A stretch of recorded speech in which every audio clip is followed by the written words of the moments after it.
My coffee is getting cold, Emily said with a small smile. I laughed. You always say that, then you drink it anyway. I know. I looked at her across the little cafe where we had spent countless evenings. I truly believed she was the woman I would marry. Every plan I made included her. Every dream I had somehow became our dream instead of mine. She looked away. What's wrong? I asked. We need to talk. My stomach tightened. I've been thinking for weeks, she whispered. About what? About us. I stayed silent. She took a deep breath. I'm leaving. The words hit me harder than I expected. What do you mean? I met someone. I stared at her. His name is Jason Brooks. I felt my hands become cold. I didn't plan this, she continued. It just happened. So you're ending everything? She nodded. I love him. I wanted to argue. I wanted to ask why. Instead, I simply asked, when did this start? A few months ago. And you stayed with me while deciding? I'm sorry. I laughed quietly, but there was no joy in it. So I was your backup. No. Please don't make it sound like that. Then tell me how it sounds. She couldn't answer. After several seconds, she said, Jason is successful. He's moving north for a bigger opportunity. And you're going with him. Yes. I nodded slowly. I thought you'd understand. I understand more than you think. She looked surprised. I always supported your choices, I said. I changed jobs because you wanted to stay here. I skipped promotions because you didn't want a long-distance relationship. I know. I even gave up my own plans. I never forced you. No, I admitted. I chose to. She reached across the table. I still care about you. I gently pulled my hand away. You don't leave someone you love for another man. She lowered her eyes. I thought, maybe you'd come after me. I frowned. What? You've always followed me. I looked at her quietly. You'll probably find work there too. So that's what you expect. I know you. No, I said softly. You knew the old me. She looked confused. You'll change your mind, she said confidently. After a few weeks, you'll call me. I stood. I hope Jason gives you everything you're looking for. That's it. What else should I say? Fight for me. I smiled sadly. I already did. Without another word, I walked outside. The evening air felt heavy. My phone rang before I reached my car. Hello. I answered. This is Mr. Harrison. I recognized the voice immediately. Months earlier, he had offered me a dangerous engineering position at a northern energy facility. I had declined because Emily didn't want to leave. I remember, I replied. The position is still open. We need an answer today. I closed my eyes. I accept. There was a brief silence. You sound different. I am. I'll send your flight details. Thank you. You won't regret this. I already regret enough. After ending the call, I sat in my car for a long time. For the first time in years, my future belonged only to me. 2 days later, I landed in the north. The cold wind greeted me before anyone else. A tall man walked toward me. You must be our new engineer. Yes, sir. He smiled. I'm Harrison. We shook hands. I expected someone uncertain, he said. I've had enough uncertainty. I like that answer. He led me through the facility. You'll face long hours, dangerous conditions, and difficult decisions. I'm ready. We'll see. Inside the office, a young woman waved at me. You're the new guy? I guess so. I'm Mia Collins. I smiled politely. Nice to meet you. She studied my face. You look like someone stole your favorite future. I blinked. Is it that obvious? A little. I'll survive. She nodded. Good. Around here, people survive first. Then they heal. Her words stayed with me. That evening, I unpacked my single suitcase in a small apartment. There were no pictures of Emily. No gifts. No memories on the walls. Only silence. My phone buzzed. A message from Emily appeared. I know you'll come. I'll wait. Asterisk asterisk. I read it once. Then I locked my phone without replying. The next morning, I stood inside the airport terminal for a work flight to a remote project site. As the boarding announcement echoed around me, I looked through the wide glass windows at the rising sun. Emily probably believed I was already planning to return to her. She had no idea I was flying farther away than she could ever imagine. For the first time in my life, I wasn't following anyone. I was finally choosing myself, even if my broken heart came with me. Winter turned into spring before I realized how much my life had changed. Mr. Harrison stopped beside my desk. Coffee. Always. We walked toward the break room. You've been here 8 months, he said. I counted. I noticed. You notice everything. He smiled. That's why I run this company. I laughed. He handed me a cup. Tell me something. What? Do you still wake up thinking about her? I hesitated. Sometimes. And after that, I get dressed and go to work. Good. He nodded proudly. Pain is real. Living inside it is a choice. His words stayed with me through every difficult day. The projects became larger. The pressure became heavier. The nights became longer. But every challenge taught me something new. One evening, Mia walked into my office carrying 2 sandwiches. You skipped lunch again. I was busy. You always say that. I mean it. So do I.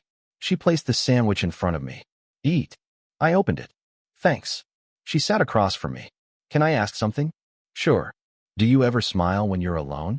I looked at her. That's a strange question. I know. I don't think about it. You should. Why? Because surviving isn't the same as living. I sighed. I'm trying. I know. She smiled warmly. That's why I haven't given up on you. Months passed. The company finished one successful project after another. One morning, Mr. Harrison called me into his office. Close the door. I did. He pushed a folder toward me. Read it. I opened it slowly. Regional Operations Manager. I looked up. Is this real? It is. I'm only 30. You've earned it. There are people with more experience. There are. So why me? Because experience matters. He leaned forward. But discipline matters more. I smiled for the first time that week. Congratulations. Thank you. I'm proud of you. The words hit harder than I expected. Nobody had said that to me in years. A month later, the company hosted its annual leadership event. Mia walked beside me. You clean up nicely. I borrowed this tie. I can tell. You always ruin compliments. She laughed. Inside the ballroom, Mr. Harrison introduced me to several executives. Finally, he stopped beside a woman reading documents near the stage. This is Sophia Bennett. She looked up. So you're the engineer everyone keeps talking about. I hope that's a good thing. It depends. She smiled. I'm the company's legal advisor. We shook hands. I'm glad to meet you. So am I. She closed her folder. I heard you solved the Northridge dispute. I only did my job. Most people take credit. I prefer results. She studied me for a second. That's refreshing. Later that evening, we sat together after dinner. She asked, what made you move north? Life changed. Badly. Very. You don't have to explain. I appreciate that. She nodded. We all carry something. I smiled. You don't ask many personal questions. I respect boundaries. Her answer surprised me. For the first time in a long while, I felt comfortable talking without pretending. Meanwhile, somewhere far away, my past refused to disappear. Emily sent me another message. How have you been? I read it. I didn't answer. A week later, another message arrived. I couldn't find anything new on your social media. Did you quit posting? Asterisk asterisk. Yes. I had deleted almost everything. I wasn't hiding. I was simply living. Another message followed days later. Are you seeing someone? I locked my phone. Silence was kinder than reopening old wounds. Work filled every hour anyway. One afternoon, Mia entered my office. You've got another visitor. Who? Miss Bennett. Sophia stepped inside carrying a stack of contracts. I need your signature. You came all this way for paperwork. I also wanted good coffee. I laughed. That can be arranged. As we signed documents, she asked, do you ever regret moving here? Not anymore. What changed? I stopped measuring my life by someone who left. She nodded slowly. That's a difficult lesson. It was expensive, but worth learning. I think so. Before leaving, she smiled. I hope we work together again. I'd like that. Life became peaceful. Not perfect. Peaceful. Then everything changed again. Mr. Harrison gathered every department manager into the conference room. I have an announcement. The room became silent. Our company has approved its biggest expansion in 10 years. People applauded. He continued. We're opening a major regional headquarters. Someone asked, where? Mr. Harrison looked directly at me before answering. My hometown. The word stole my breath. He smiled slightly. And our youngest regional operations manager will lead the entire project. The room erupted into applause. I forced a smile while my heart pounded. After nearly 2 years away, I was finally going home. Whether I was ready or not, my past was waiting there. The drive into my hometown felt longer than I remembered. Every street carried a memory. Every corner reminded me of promises that no longer existed. I parked outside our new regional headquarters and took a slow breath. You ready? Mia asked. I have to be. She smiled. Then let's make today count. Inside the building, Mr. Harrison greeted me. Welcome home. Thank you. You'll lead the meeting with our partner companies. I won't disappoint you. I know. He patted my shoulder. Confidence looks better on you than heartbreak ever did. I laughed quietly. I agree. A young man hurried toward us. Good morning, sir. Mr. Harrison nodded. This is Daniel Reed. Daniel offered his hand. I'm your project manager. It's good to meet you. I've been looking forward to working with you. I hope we make a great team. We will. He handed me a folder. Everyone's waiting in the conference room. I adjusted my tie. Let's begin. As I reached the conference room door, my heartbeat suddenly became louder. I didn't know why. I opened the door. People stood to greet us. Then I saw her. Emily. She sat halfway down the table with a notebook in front of her. Our eyes met. She froze. The color disappeared from her face. Her pen slipped from her fingers. Nobody spoke for several seconds. I simply nodded politely. Good morning, everyone. She continued staring at me. I walked to the front of the room. I'm grateful you're all here. My voice stayed calm. Inside, old memories knocked against my heart. I ignored them. The presentation began. We'll discuss construction schedules, budgets, and staffing. Daniel continued through the reports. I answered questions. Emily remained silent. Finally, she whispered, Excuse me. Everyone looked toward her. She asked, Could you explain the timeline again? I met her eyes. Certainly. I explained everything professionally. Nothing more. Nothing less. The meeting ended 2 hours later. People gathered their papers. As I stepped outside, I heard my name. Can we talk? I turned. Emily stood behind me. You look different. I've been busy. I can see that. She hesitated. I never imagined. She stopped speaking. I have another meeting. It'll only take a minute. I'm sorry. I smiled politely. Business first. I walked away. Her silence followed me down the hallway. Near the elevators, a woman approached. You handled that well. I looked at her. I'm Olivia Grant. We shook hands. I'm the HR director. It's nice to meet you. She smiled thoughtfully. I noticed something. What? One employee couldn't stop looking at you. I noticed too. You know each other. We used to. She didn't ask another question. I appreciate professionalism. So do I. Later, Daniel entered my office carrying updated schedules. I've got the revised estimates. Perfect. He placed the files on my desk. Can I ask something? Go ahead. Were you and Miss Carter together? News traveled fast. We were. Oh. He looked embarrassed. I'm sorry. No need. I didn't mean to bring up old memories. They're old for a reason. He nodded respectfully. By lunchtime, the entire office seemed to know. People whispered. Nobody asked me directly. That afternoon, Mia knocked on my door. You've become today's biggest rumor. I expected that. You okay? I am. You don't look angry. I'm not. Hurt. Not anymore. She smiled proudly. I like this version of you. Meanwhile, my phone vibrated. An industry news alert appeared. Jason Brooks' investment company had reported massive financial losses. Several projects had failed. Investigations had begun. I quietly locked my phone. I felt no joy, only distance. Near sunset, I walked through the parking lot. Emily called my name again. This time I stopped. She approached slowly. I heard about your promotion. Thank you. You've accomplished so much. I worked hard. I know. She looked down. I searched for you online. I guessed. There was almost nothing. I prefer privacy. I kept wondering if you'd forgotten me. I answered honestly. I stopped living in the past. Her eyes filled with regret. I didn't expect this. What did you expect? She gave a sad smile. I thought I'd find the same man. I'm not. I can see that. She wiped away a tear.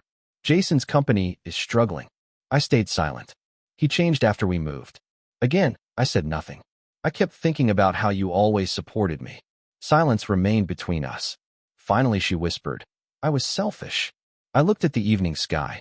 We all make choices. I made the wrong one. I didn't argue. I didn't comfort her. There was nothing left to say. She took one slow breath. I know I don't deserve your time. I waited quietly. But she looked directly into my eyes. Can we talk one last time? Her voice trembled as she waited for my answer. I looked at Emily for several seconds before answering. Tomorrow evening, I said quietly. She nodded. Thank you. One conversation. I understand. The next evening we met at a quiet park where we had once planned our future together. She sat on a bench before I arrived.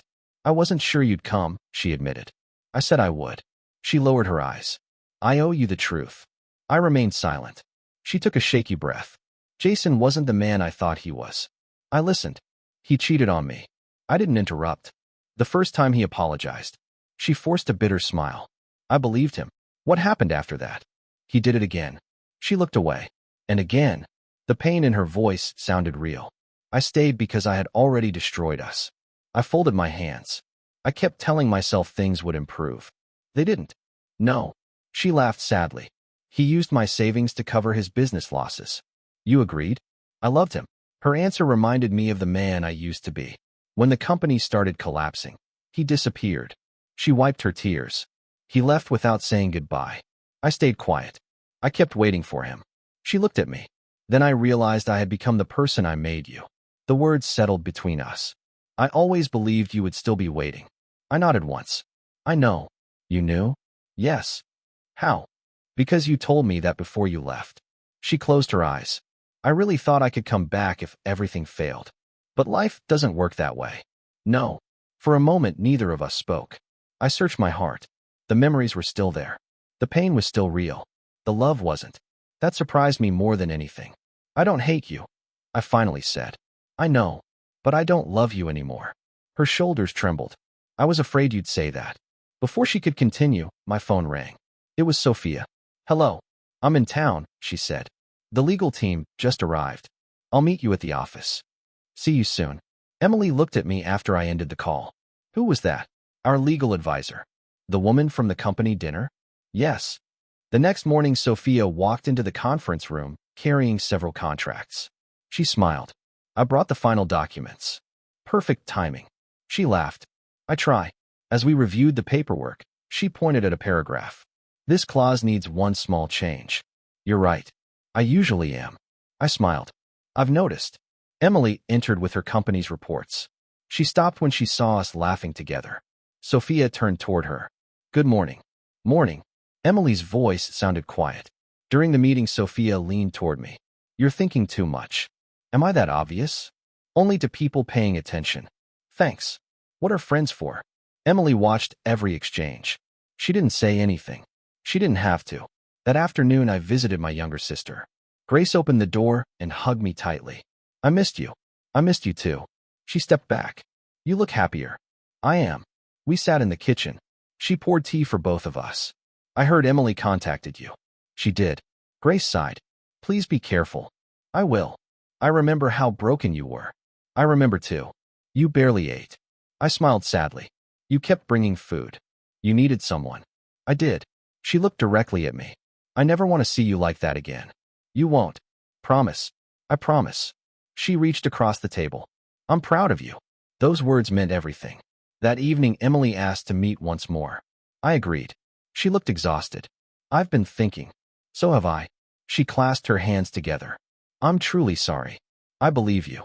I was selfish. You were. I confused money with security. She started crying again. I lost the only person who ever loved me without asking for anything. I let her finish. Then she whispered, Is there any hope for us? I answered honestly. No. She closed her eyes. I expected that. I forgive you. She looked surprised.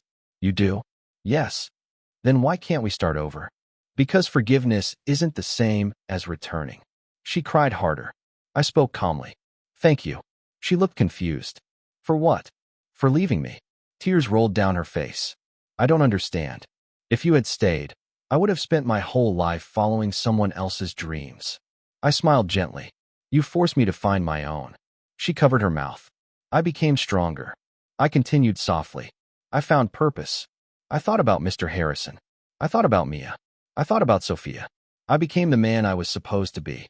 Emily stared at me through tear-filled eyes. I'm happy you survived, she whispered. I did more than survive. She nodded slowly. I know. She stood to leave. I'll always regret what I did. I believe you. She walked away without looking back. For the first time since losing her, I watched her disappear without feeling the urge to follow. My heart was finally free.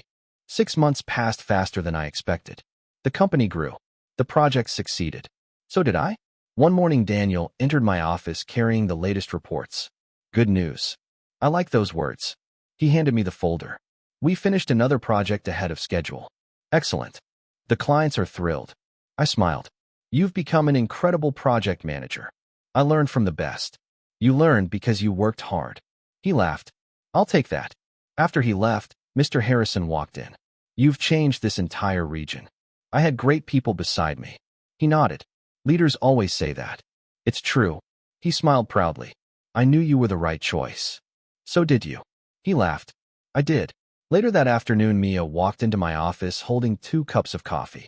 Still drinking too much? I've accepted my weakness. She handed me one. I always knew you'd stop chasing the past. You did. Of course. What made you so sure? Because heartbreak can break a person. She grinned. Or build one. I guess you were right. I usually am. You sound like Sophia. She laughed loudly. You've been spending too much time together. She wasn't wrong.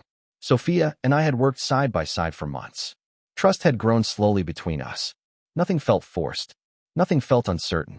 One evening we stayed late reviewing contracts. She looked up from her papers. Can I ask something? Anything. Are you happy? I thought carefully. Yes. No hesitation. Not anymore. She smiled. I was hoping you'd say that.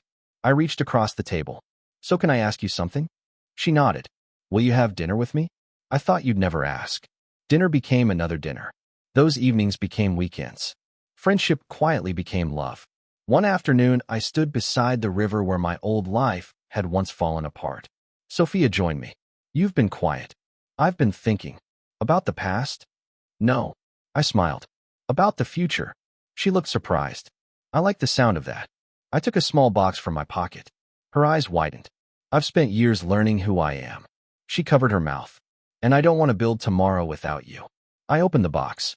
Sophia Bennett, will you marry me? Tears filled her eyes. Yes. She laughed through happy tears. Yes. I slipped the ring onto her finger. She hugged me tightly. I love you. I love you too. A few weeks later, industry news spread everywhere.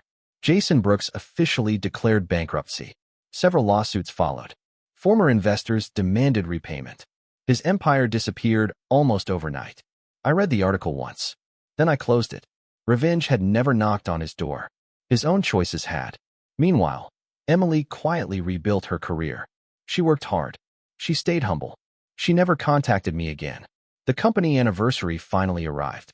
Employees filled the ballroom. Grace waved excitedly from the front row. There he is. She hugged me. I wouldn't miss this. I'm glad you're here. You deserve today. Olivia joined us. Everything is ready. Thank you. You've earned every bit of this. Mr. Harrison stepped onto the stage. Ladies and gentlemen, the room became silent. Tonight we celebrate our greatest year. Applause echoed. He continued. I also have 2 announcements. He looked toward me. Our regional operations manager has officially been promoted to executive director. The audience stood and applauded. I walked onto the stage. Mr. Harrison shook my hand. I'm proud of you. Thank you for believing in me. You did the hard part. I faced the audience. There is one more announcement. I looked toward Sophia. She smiled. I held out my hand. She joined me on the stage. I spent years believing losing someone meant losing my future. I looked around the room. I was wrong. I turned toward Sophia. I found someone who loved me for who I am. I smiled. We're engaged. The ballroom erupted with applause. Grace cheered louder than anyone. Mia wiped away happy tears. Daniel laughed. I knew it. Olivia smiled warmly. Then my eyes found Emily. She stood near the back as a representative from another company. She clapped quietly. Tears filled her eyes. She smiled anyway. For the first time, I understood what true karma looked like. It wasn't bankruptcy. It wasn't public failure. It wasn't watching Jason lose everything. Real karma was realizing too late that genuine love cannot be replaced once it is thrown away. The celebration continued around us. I reached for Sophia's hand.